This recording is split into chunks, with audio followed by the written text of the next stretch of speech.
Alors mon thème d'aujourd'hui, ça peut paraître encore un peu bizarre, récurrent, puisque je vais encore parler du jugement, de la condamnation.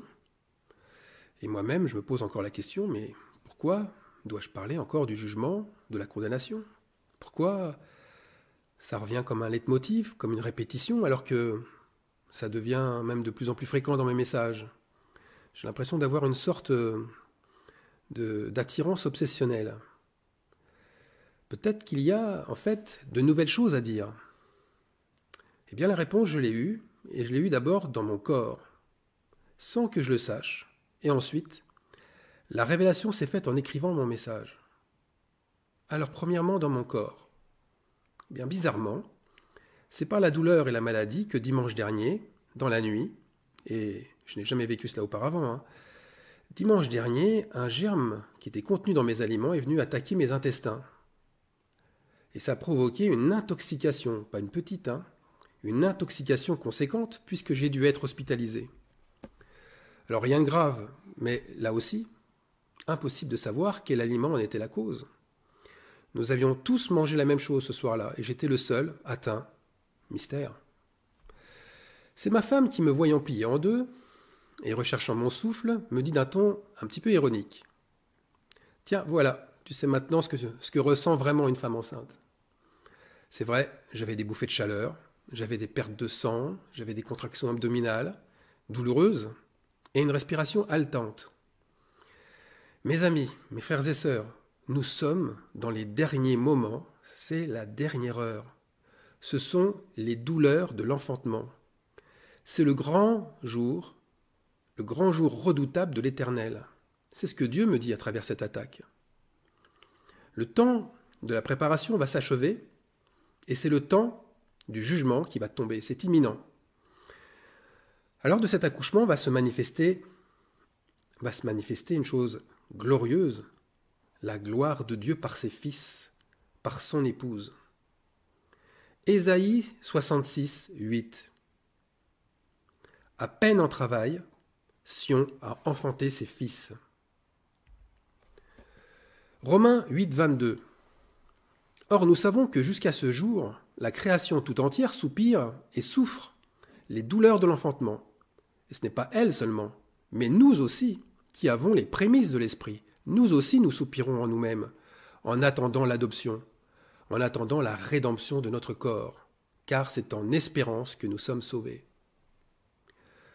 Alors, dans l'immédiat, on va revenir quand même au thème du message, et on va laisser de côté cette espérance imminente, et on va voir pourquoi le fait de condamner est grave, et comment le fait de condamner montre un jugement.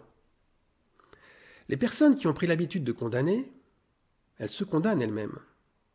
Ce sont leurs propres actes qui vont alors les trahir. Le fait de répéter et de multiplier les actes religieux démontre le niveau de condamnation qu'exercent ces personnes. Et elles condamnent, chose encore plus terrible, elles condamnent des innocents. J'ai bien dit des innocents. Vous allez voir par la suite pourquoi. En fait, la règle, elle est évidente. Elle est évidente car plus on cherchera des lois pour plaire à Dieu, plus on s'enlisera dans une attitude à condamner. Des lois, vous savez, le fameux il faut que, il faut faire ceci, il faut faire cela. La Bible parle de lois, mais elle parle aussi de sacrifices. Donc plus on fera des sacrifices pour plaire à Dieu, plus on condamnera. Or, nous savons bien que le sacrifice de Caïn déplut au Seigneur. Et lui, c'est clair, il condamnait son frère. Il condamnait Abel à tel point qu'il a fini même par l'assassiner. Jésus le rappelle en Matthieu 12, verset 7. Si vous saviez ce que signifie « je prends plaisir à la miséricorde et non au sacrifice », vous n'auriez pas condamné des innocents. Ici, il faut bien peser chaque mot et réfléchir sur leur sens réel. C'est cela, méditer. Prendre plaisir à la miséricorde, eh bien c'est la voie par excellence. C'est cette voie qui conduit à la vraie adoration. L'adoration, c'est de sauver des innocents, mais pas de les condamner. Pourquoi Jésus parle-t-il d'innocents ici? C'est quand même bizarre, alors qu'il n'y a pas de coupable. C'est pas qu'il n'y a pas de coupables, c'est qu'il n'y a que des coupables. Il n'y a que des coupables puisque tous ont péché. Nous sommes tous pécheurs et privés de la gloire de Dieu au départ. Eh bien parce que ceux qui condamnent le font sur des croyants qui exercent une vraie piété. Ils exercent un sacrifice louable. Il faut encore renverser les fausses traditions. Mais cette voie, c'est-à-dire cette voie de prendre plaisir à la miséricorde, elle ne s'obtient pas dans la louange avec la bouche, ou elle ne s'obtient pas dans l'étude assidue de la Bible. Ça, ce sont encore des manières de vouloir se laver de ses fautes sans s'en détourner. Jésus de Nazareth disait la même chose à son époque. Relisez le contexte de Matthieu, chapitre 12. Jésus dénonçait ceux qui ne juraient que par le temple. Ils idolâtraient en fait le lieu, comme la fonction d'ailleurs. Et Jésus leur disait « Je vous le dis, il y a ici quelque chose de plus grand que le temple. » Pour ceux qui l'écoutaient, c'était un vrai blasphème de dire ça. Jésus dénonçait aussi ceux qui ne juraient que par le sabbat. Et Jésus leur répliquait « Le Fils de l'homme est maître du sabbat. » Donc, croire que l'on se rapproche de Dieu, parce que l'on prie au moins 3 fois par jour, ou que l'on passe son temps dans la lecture et l'étude des Saintes Écritures, donc que l'on sacrifie beaucoup de temps pour le Seigneur, comme si c'était une offrande agréable, ce n'est qu'une fausse purification. La connaissance de Dieu ne s'obtient pas, je l'avais déjà répété dans de nombreux messages, de cette façon-là. Pourtant, le prophète Osée semble nous dire que la connaissance de Dieu est ce qui s'oppose aux holocaustes. Osée 6, 6. J'aime la piété et non les sacrifices, et la connaissance de Dieu plus que les holocaustes. Alors voilà, ceux qui recherchent la connaissance de Dieu par la voie humaine, eh bien ils ne s'attachent qu'à la connaissance de l'arbre du bien et du mal. Ils cherchent la sagesse par le savoir. Rappelons-nous que le chemin qui mène à cette connaissance n'est pas à prendre avec modération. Ce chemin n'est pas à prendre de temps en temps. Il est interdit, formellement interdit. C'est le pire de tous les chemins. Il mène à la perdition. C'est même l'unique interdit de Dieu au départ. Dans le jardin d'Éden, c'est l'arbre qui se trouvait au milieu et dont les fruits étaient très séduisants. La consommation de cette connaissance n'a amené en fait compte qu'une seule chose, la mort comme transformation. Alors attention, je n'ai pas dit qu'il faut rester ignorant de tout, mais il faut mettre sa confiance dans le savoir humain. Si vous mettez votre confiance dans le savoir humain, c'est déjà que vous idolâtrez un autre Dieu. Là aussi, c'est un cheminement plus subtil que l'on pense. Pourquoi ? Parce qu'on peut accéder à tous les savoirs, sauf qu'il y a 2 chemins. Et beaucoup s'égarent sur le mauvais chemin. Beaucoup pensent prendre le bon chemin, alors qu'ils sont dans le mauvais. Alors je sais aussi que j'étonne beaucoup en disant cela, mais rechercher Dieu en priant souvent, ou en lisant sa Bible continuellement, cela cache le plus souvent une séduction charnelle, et non un besoin de communion spirituelle vraie. En fait, vous remarquerez là aussi que la frontière est très étroite. Ceux qui s'adonnent à la prière et à la Bible, sans en faire étalage, sans se comparer aux autres, eux, ils montrent où se trouvent leurs intentions, où se trouve leur cœur. Pour les autres, leurs actes religieux leur servent de marchepied et d'épée. Ils culpabilisent celles et ceux qui s'y adonnent moins, et ils rabaissent ceux qui manquent d'intelligence pour la comprendre. Ils cherchent toujours à comparer leur niveau de spiritualité avec les autres, en racontant tout ce qu'ils font ou tout ce qu'ils ont déjà fait pour Dieu. Lisons Proverbe 21:2. Un homme croit que tout ce qu'il fait est juste, mais Dieu seul pèse les cœurs. Alors en lisant ce verset, là aussi Dieu nous montre qu'il pèse toujours la lourdeur, le poids de nos pensées, comme celle d'ailleurs, cette lourdeur de nos faits et gestes. Et il tient en horreur les balances fausses. Lévitique 19:36. Vous aurez des balances justes, des poids justes. Deutéronome 25:13. Tu n'auras point dans ton sac 2 sortes de poids, un gros et un petit. Proverbe 11:1. La balance fausse est en horreur à l'Éternel. Alors la balance. La balance est ici apparentée à un instrument de mesure qui est composé de 2 plateaux suspendus à un fléau et qui s'équilibrent par l'équité. Pour avoir l'équilibre parfait, vous devez mettre le même poids de chaque côté sur chaque plateau. Cette balance, bien sûr, c'est un symbole très utilisé en comptabilité. Mais pas seulement. C'est un symbole utilisé dans la justice. Et le grand symbole que l'on voit souvent, c'est celui de l'égalité et de l'impartialité du juge. Notre juge, c'est Jésus-Christ. Et comme je l'ai dit dans mon premier message de l'année 2018, en choisissant le juge plutôt que le roi, nous savons que ce choix implique notre propre responsabilité. Cela engage un changement d'attitude personnelle pour que notre intégrité soit bien réelle et que notre balance soit juste. Lisons Proverbe 21.3. Faire ce qui est juste et droit est une chose que l'Éternel aime mieux que des sacrifices. Alors, la question, sacrifice ou justice? Que choisissons-nous personnellement? Car ce choix, il est vraiment important.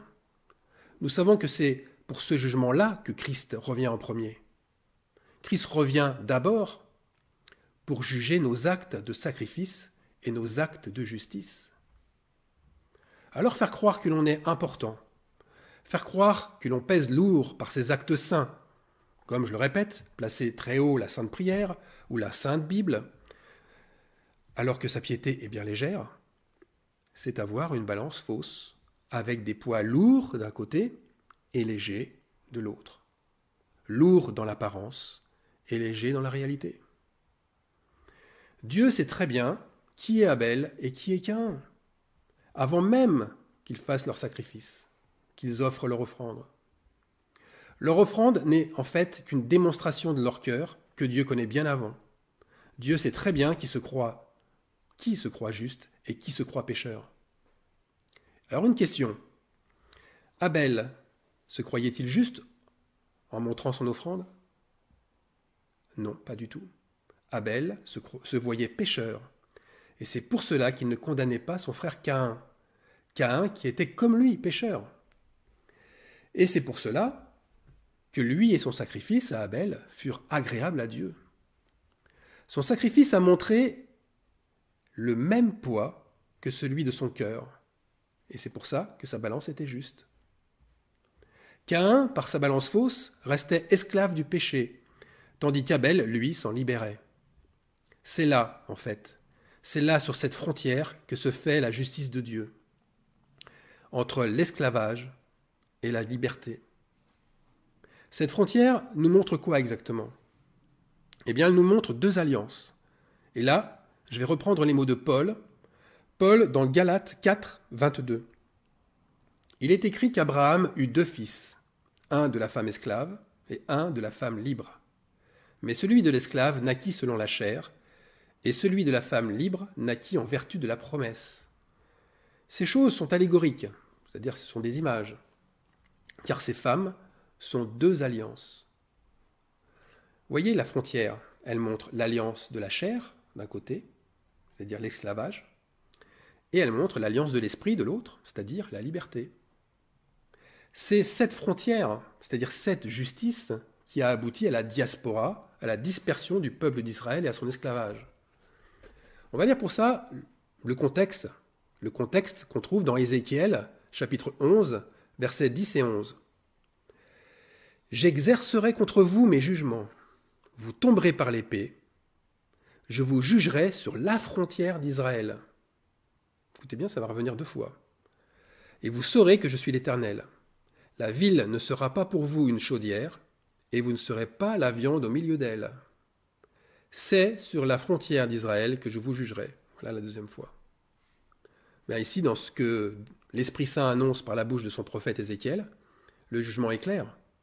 Et il est prononcé 2 fois, pour bien insister le lieu sur lequel est exercé le jugement. C'est une frontière. Alors, quel est le sens exact de cette frontière? Eh bien, tous ceux croyants authentiques, comme ceux qui se disent croyants, faisant partie du peuple d'Israël, seront jugés à l'extérieur de chez eux. J'ai bien dit à l'extérieur de chez eux. Ils sortiront Je vais même employer un mot plus fort.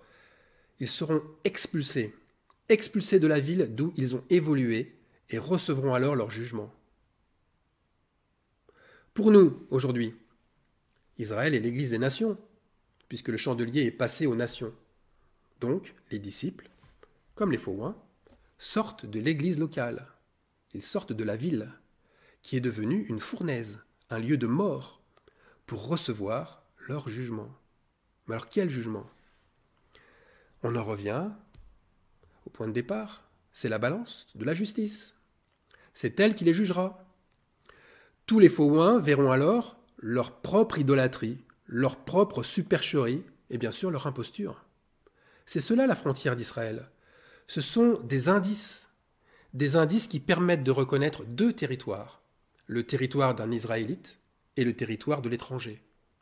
De la même façon, le territoire d'un disciple, un disciple du Seigneur, ou le territoire d'un serviteur méchant, paresseux, qui cache son talent plutôt que de le faire fructifier. D'ailleurs, ce dernier serviteur préférera garder ses idoles, continuer à condamner, plutôt qu'à exercer la justice. Et quand on lit la suite d'Ézéchiel, au verset 12, où il est écrit « Vous saurez que je suis Yahvé, que je suis l'Éternel, dont vous n'avez pas suivi les ordonnances et pratiqué les lois, mais vous avez agi selon les lois des nations qui vous entourent. » Eh bien là, on saura, et sans équivoque, sans aucun équivoque possible, qui n'a pas pratiqué ce qu'il enseignait, ou qui n'a pas pratiqué la loi la plus importante, cette loi de l'amour. Aimez-vous les uns les autres comme je vous ai aimé. Eh bien, qu'est-ce qu'ils ont fait? Ils ont au contraire regardé à ce qui se faisait autour d'eux. Aujourd'hui, regarder autour de soi, prendre la loi des nations, c'est s'inspirer du paganisme grec et romain. C'est cette forme d'antichrist qui est rentrée dans l'Église et qui sera jugée à travers eux. La suite du chapitre 11 d'Ézéchiel au verset 20 et 21, eh bien, elle en vient aux mêmes conclusions. Pour les uns, ceux qui observent et pratiquent mes lois, ils seront mon peuple, et je serai leur Dieu. Mais pour les autres, ceux dont le cœur se plaît à leurs idoles et à leurs abominations, eh bien je ferai retomber leurs œuvres sur leur tête, dit le Seigneur l'Éternel. Alors l'enfantement dans tout cela?